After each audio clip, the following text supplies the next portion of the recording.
Estamos de volta com o programa Você Pode Ser Feliz, aqui pela Rede Século XXI. A gente está conversando hoje sobre vida consagrada, vida apostólica, seguimento a Jesus Cristo, tudo aquilo que a gente percebe que é importante para todos nós.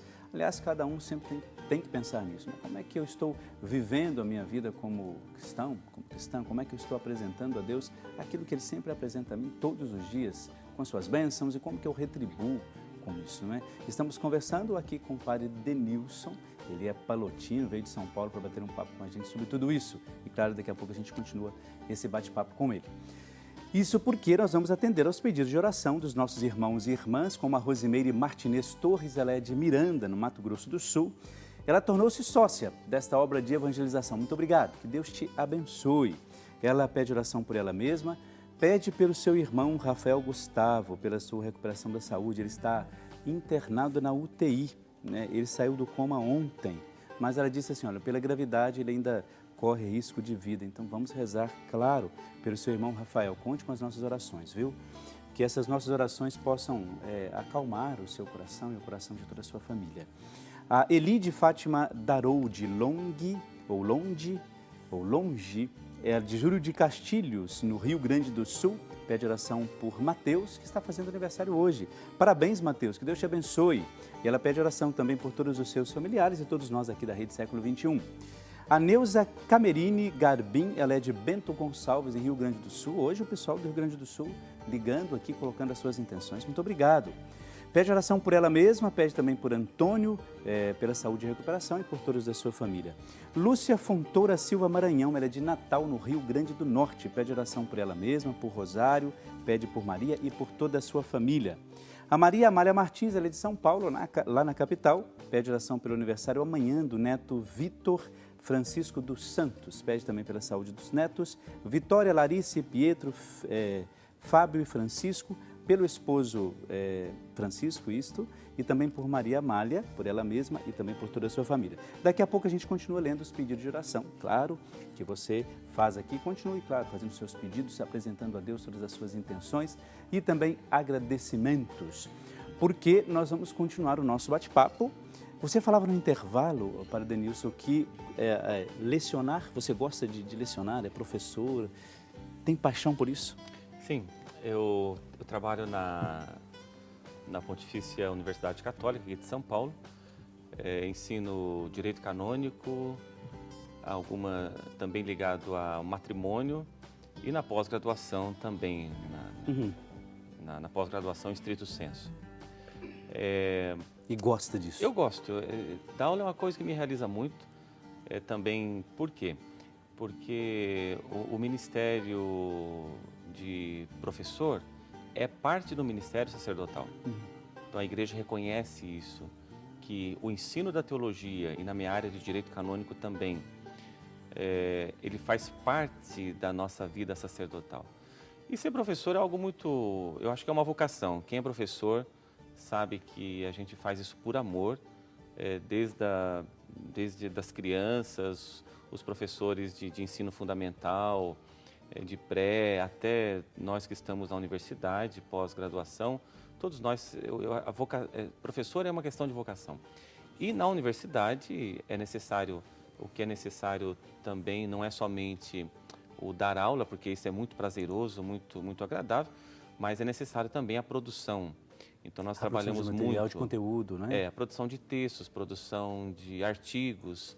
Então nós temos não somente como objetivos o número de produções, mas também é necessário que um professor dê aula no nível de graduação e pós-graduação, mais a pós-graduação, que o professor dê aula com a sua produção. Então ele vai ensinar aquilo que ele está produzindo. Então, a produção de artigos em revistas científicas, Você de teologia. tem escrito muito sobre isso? Eu tenho produzido diversos temas ligados, por exemplo, migração, ligado agora a nova reforma do Código de Direito Canônico sobre a questão matrimonial, que o Papa Francisco fez. Também um tema que entra sobre diaconato, E também, assim, algo que as pessoas encomendam, por exemplo, a igreja, uma diocese te encomenda um material, você produz sobre isso? Ou, assim, não encomendar, mas, assim, uma reflexão do que você pensa sobre determinado assunto? Sim, isso pode acontecer, por exemplo, quando somos chamados para fazer uma atualização com o clero ou Ok. províncias, né, Entendi. de religiosos. Aí a gente leva, dependendo do material que nos é pedido, né, Tá. para fazer, a gente faz sim. Ai, que bom, que bom. Olha só, você que ligou agora a televisão, no programa Você Pode Ser Feliz, aqui pela Rede Século XX, estamos conversando aqui com o padre Denilson, e hoje nós estamos falando sobre o segmento do trabalho dele como professor, da paixão que ele tem por isso também. Agora nós vamos assistir a um VT sobre uma parte, um trecho do Evangelho Bíblico, e eu tenho certeza que você já conhece, né, pela participação nas missas, pela sua participação nas missas, e depois desse VT a gente vai comentar um pouco sobre ele. Acompanhe comigo. Naquele tempo, um homem se aproximou de Jesus e, de joelhos diante dele, perguntou: Meu bom mestre, o que devo fazer para alcançar a vida eterna? Por que me chama de bom? Só Deus é bom. Conhece os mandamentos? Não mate. Não cometa adultério. Não furtes. Não levante falso testemunho. Não cometa fraude. Honra pai e mãe.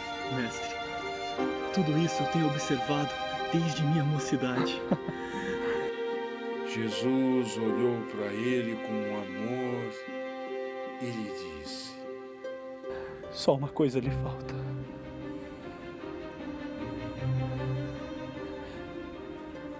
Se você quer mesmo ser perfeito,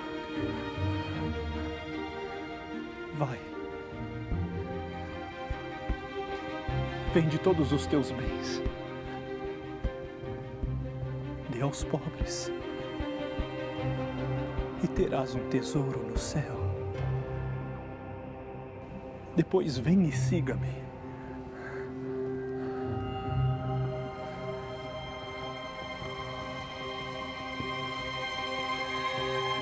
Quando ouviu isso, o jovem ficou abatido e foi embora cheio de tristeza, porque ele era muito rico. Como é difícil um rico entrar no reino dos céus. Os discípulos ficaram muito espantados quando ouviram isso. Filhinhos,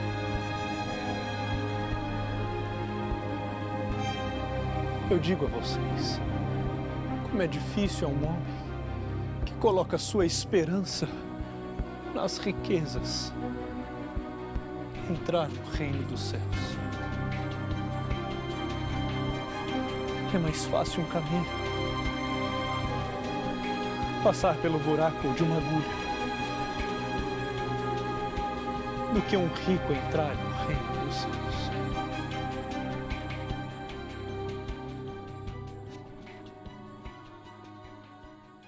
Mas, Senhor, então quem poderá se salvar? Aos homens, isto é impossível. Mas a Deus, tudo é possível.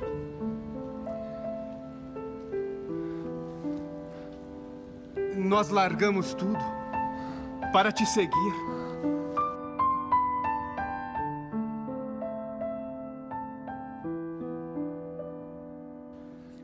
Em verdade, eu digo a vocês, não há ninguém que tenha deixado casa, irmãos e irmãs, filhos, pai e mãe,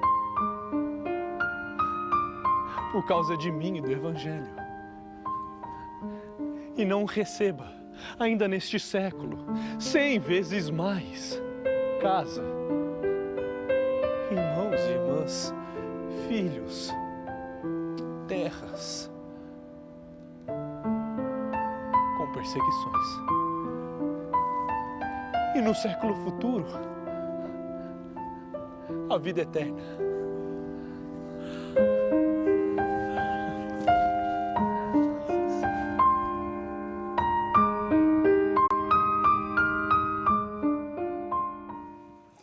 E aí, segmento 100 vezes mais, quem pode se salvar? Como é que fica tudo isso? É uma pergunta muito boa. São questões que intrigam, né? Padre Ari, a vida consagrada, a razão da vida consagrada é o seguimento de Jesus Cristo. A radicalização que a vida consagrada nos convida para a nossa própria felicidade é ter o Cristo como guia e como referência. Então, por que ser pobre? A pobreza da vida consagrada, os 3 votos, não? Clássicos, algumas congregações fazem um a mais, ou tem outras considerações, né? Depende do carisma, mas os 3 votos. Então, por que ser pobre? Porque o Cristo foi pobre. Por que ser obediente? Porque Ele foi obediente. E a castidade, porque Ele foi celibatário, não? Então, é um segmento do Cristo naquilo que nós vivemos no batismo. Todos nós, pelo batismo, somos chamados ao seguimento do Cristo. No entanto, a vida consagrada é um segmento, não só, é um segmento também do modo como o próprio Cristo viveu, em tudo. Atualizar. Atualizado. E esse atualizado acho que é interessante, porque o Papa Francisco tem dado muita importância para o voto de pobreza dos religiosos, dos consagrados. E voto de pobreza, no mundo que nós estamos, basicamente, resumindo um pouco, claro que cada carisma tem a sua especificidade, mas basicamente voto de pobreza significa viver do trabalho, porque um pobre precisa trabalhar, porque se ele não trabalha, ele não come. Então, o religioso, o consagrado, ele precisa trabalhar para viver, e o fruto do trabalho não nos pertence. Pertence à comunidade. Isso que, em síntese, significa o voto de pobreza. Então, não é um acúmulo que seria de direito natural, de direito a pessoa acumular os seus bens fruto do seu trabalho, os pais de família, mães de família, as pessoas devem fazer isso, até porque fazem futuro, isso, né? Prosperidade, tudo. De filhos, de futuro e tudo mais. No entanto, para os consagrados, não. O consagrado abre mão desse direito natural para o seguimento da pessoa de Jesus Cristo. Em função da comunidade. Em função da comunidade. Coloca tudo em comum. Daí vem o conceito de vida fraterna para o religioso. Então, o consagrado, ele vive a vida fraterna. Por quê? Porque a vida fraterna só é possível quando se coloca a mão no bolso. Já dizia Madre Teresa de Calcutá. Não existe caridade quando não se coloca a mão no bolso. Então, isso é muito prático. Isso é uma questão muito atual e prática no mundo em que nós temos o dinheiro como grande referencial. E o consagrado é aquele que vive do trabalho e o fruto não lhe pertence.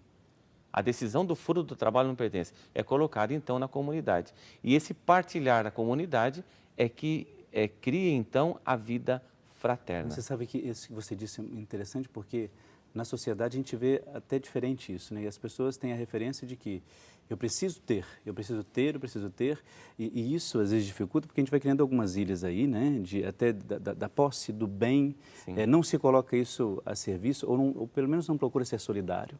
Então, é interessante você colocar essa questão, olha, tem que botar a mão no bolso mesmo, né? Claro, eu entendi muito bem o que você quis dizer, porque senão a gente começa a viver um ensimesmamento terrível. Sim, claro. É só você, aquilo que você adquirir para você, você pensa só no seu núcleo e as outras pessoas.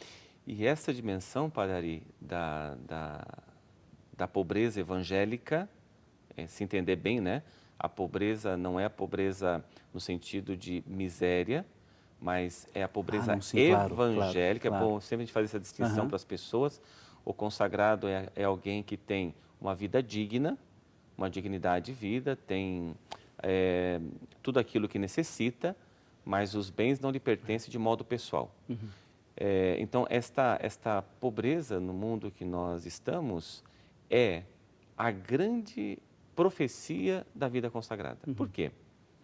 Um consagrado que fez o voto de pobreza e vive com aquilo que é necessário, quando nós escutamos, por exemplo, e assistimos a questão da corrupção, a corrupção em esfera internacional, nacional, estadual e municipal, e nas instituições. Quando você se depara com a corrupção, o que a corrupção significa? Corrupção significa que, no fundo, a segurança da pessoa é o dinheiro. Não é a família, não é a fé. A segurança da pessoa é a família. É a família que é o seu porto seguro. Só que ele pensa que o dinheiro é o seu porto seguro e aí você não tem limite. E esse limite, essa falta de limite gera corrupção. Quer dizer, você já não tem. Os meios justificam os fins. E por aí vai. Onde você coloca a sua segurança é por aquilo que você vai lutar. É por aquilo que você vai lutar. Se é o dinheiro, você vai acumular. Mesmo que seja de modo, muitas vezes, desonesto. Nesse caso, que é a corrupção. Sim, claro. O consagrado, quando ele vê a corrupção e ele vive com aquilo que é necessário, isso dá uma indignação interna no consagrado. E aí o que ele se torna? Ele se torna profeta. É porque é o testemunho que ele dá. A vida que ele tem. Do que se vê. Claro. Ele anuncia o Evangelho e denuncia as injustiças. Portanto, o Papa Francisco tem insistido muito com isso, os consagrados. Se a vida consagrada não for profética na igreja, dificilmente alguém será. Dificilmente. Por causa do voto de pobreza. Que os consagrados, eles criam pelo voto de pobreza, desculpa, eles interagem então na sociedade, nas instituições, em todos os níveis da vida social e são capazes de fazer a denúncia. Por quê? Porque ele vive com aquilo que é necessário. E isso é específico na relação com a sociedade e a vida consagrada. Você vê, olha, a partir daquilo que você está dizendo, o testemunho, de fato, você não precisa sair bradar em praça pública daquilo que você faz, né? O seu comportamento, essa questão do religioso dentro da igreja, né? O seu comportamento é, de fato, um testemunho contra tudo aquilo que você está vendo por aí, né?